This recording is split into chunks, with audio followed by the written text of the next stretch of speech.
Salut et bienvenue dans Ça tourne pas rond. Vous êtes nombreux et nombreuses à nous poser des questions sur les grands concepts de la psychanalyse. Que vous ne compreniez rien à vos cours de L1 de psycho, que vous soyez simplement curieux ou en pleine thérapie, on a décidé d'essayer de vous éclairer avec Mardi Noir, psychologue et psychanalyste. Salut Mardi Noir. Salut Nina. Aujourd'hui, on achève notre mini-série de 3 épisodes sur le moi, le ça et le surmoi, ce triptyque de Freud pour penser la psyché humaine. On a déjà vu le moi entre conscience et inconscience, on a vu le ça entièrement inconscient, et aujourd'hui, celui qu'on attendait tous. Roulement de tambour, le surmoi. Je dis qu'on l'attendait mardi parce que le surmoi, on en fait parfois une utilisation dans le langage courant, en tout cas moi je l'utilise, mais Freud, qu'est-ce qu'il entend par surmoi ? En effet, Nina, il nous reste à évoquer le surmoi. On a vu que le moi était une partie modifiée du ça sous l'influence du monde extérieur. En d'autres termes, le chaos rencontre la civilisation et le moi doit se débrouiller entre ces deux pôles en essayant de ne pas perdre la face.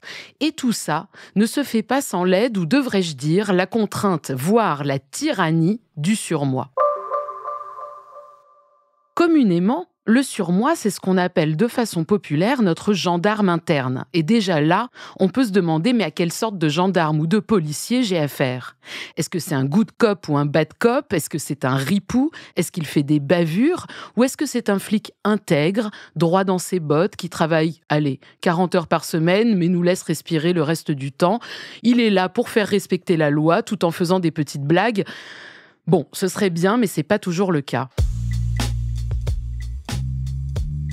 Vous savez que le gendarme est à la nation ce que le chien de berger est au troupeau. Le gendarme, c'est l'ordre, et l'ordre, c'est toujours impopulaire. Les gardes à vous. Il faut souvent aboyer, parfois mordre, mais toujours se faire craindre. Les gardes à vous. Les gardes à vous. Les gardes à vous.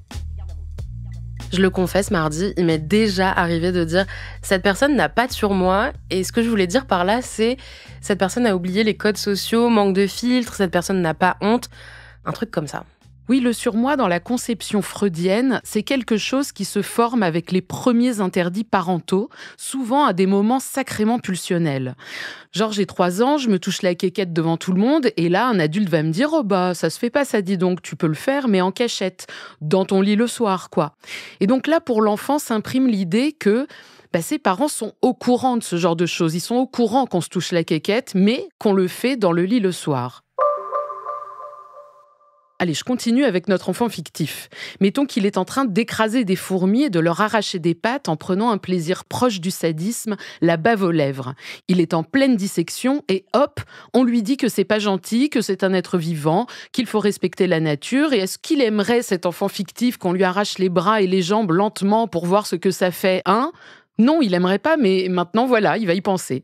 Ou encore, le gamin s'empiffre de sucre et on le met en garde. On lui dit qu'il va être malade alors qu'il est en train de kiffer à outrance.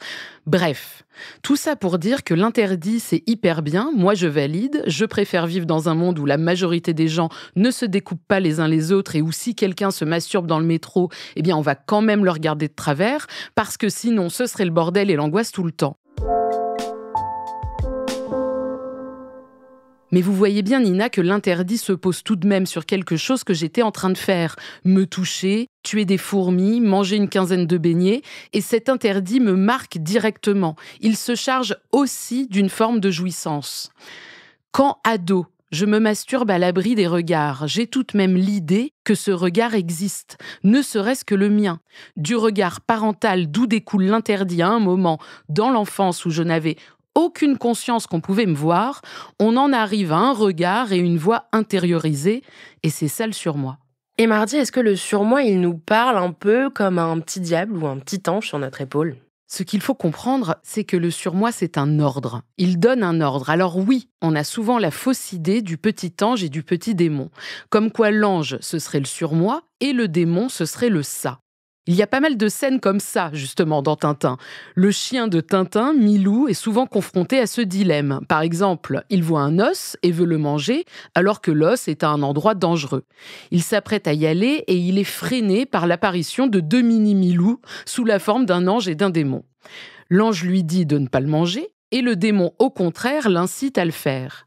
Eh bien, en fait, ce n'est pas d'un côté l'ange en gentil surmoi protecteur et le démon de l'autre en méchant ça pulsionnel. Parce que la pulsion, elle est déjà là. C'est le premier temps, c'est le moment où Milou voit l'os et veut le bouffer. L'ange et le démon se livrent bataille en donnant des ordres contraires à Milou, mais ce sont des ordres dans les deux cas.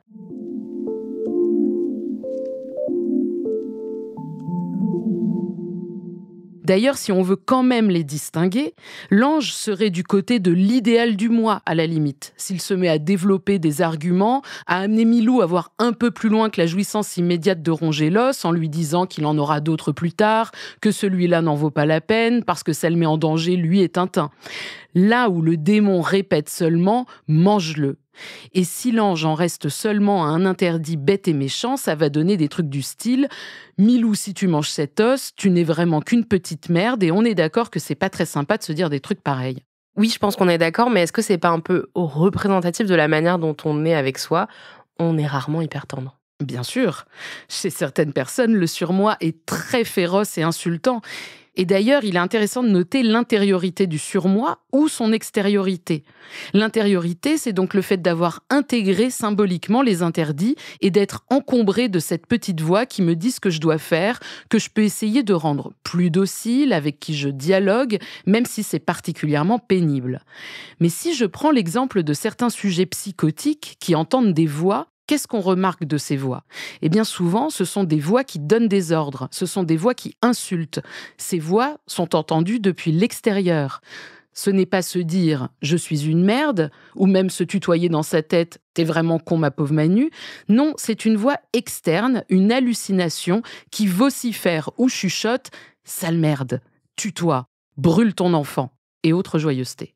J'imagine qu'on a autant de déclinaisons de ce surmoi que de sujets. Pour ma part, oui, je vais parler de moi, je sais que mon surmoi a tendance à être sacrément tyrannique, rabaissant, à m'emmener sur une pente un peu déchet de ma personne.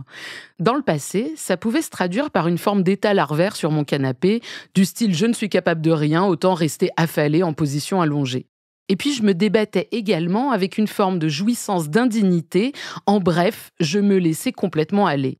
Et il y a 10 ans, quand j'ai lancé ma chaîne YouTube et qu'elle a eu son petit succès assez rapidement, je me suis aperçue qu'on me reconnaissait dans la rue.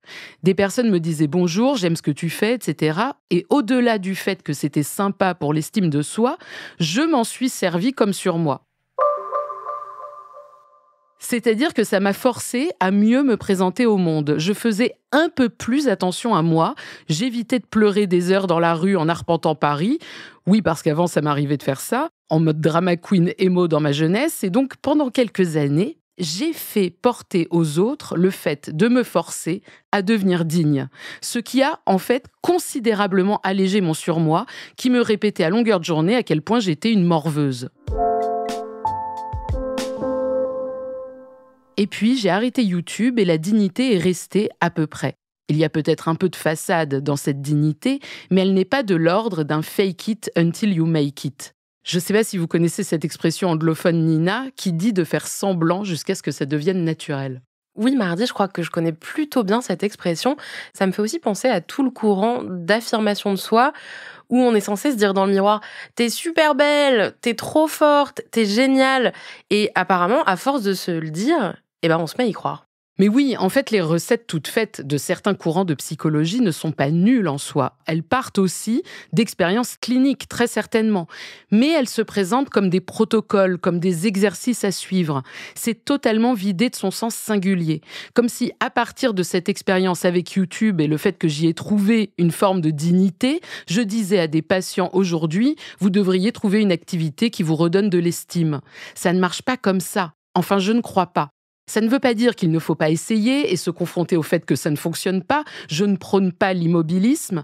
Mais si l'idée, c'est de s'agiter de réponse en faisant toujours le constat que rien ne tient dans le temps, il y a sans doute à faire l'effort de se confronter à sa singularité.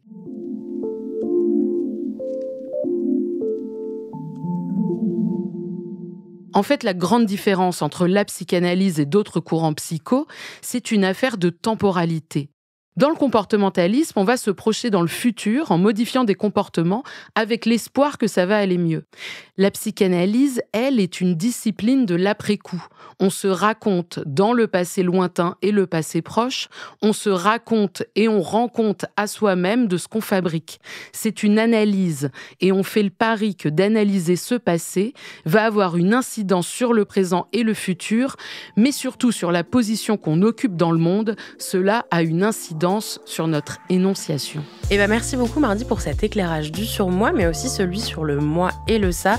Je me risquerai pas à essayer de résumer tout ce que vous nous avez expliqué pendant cette mini-série, mais si d'aventure nos auditeurs et nos auditrices étaient curieux d'en savoir plus, Mardi, vous leur conseillerez quoi comme ouvrage ? Eh bien, mon surmoi leur conseillerait de lire Le moi et le ça de Freud, mais attention, c'est un petit peu chiant. Et on vous retrouve la semaine prochaine pour un autre épisode.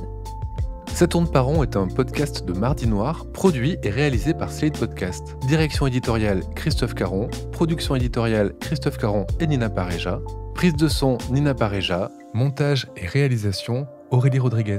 La musique est signée Sable Blanc.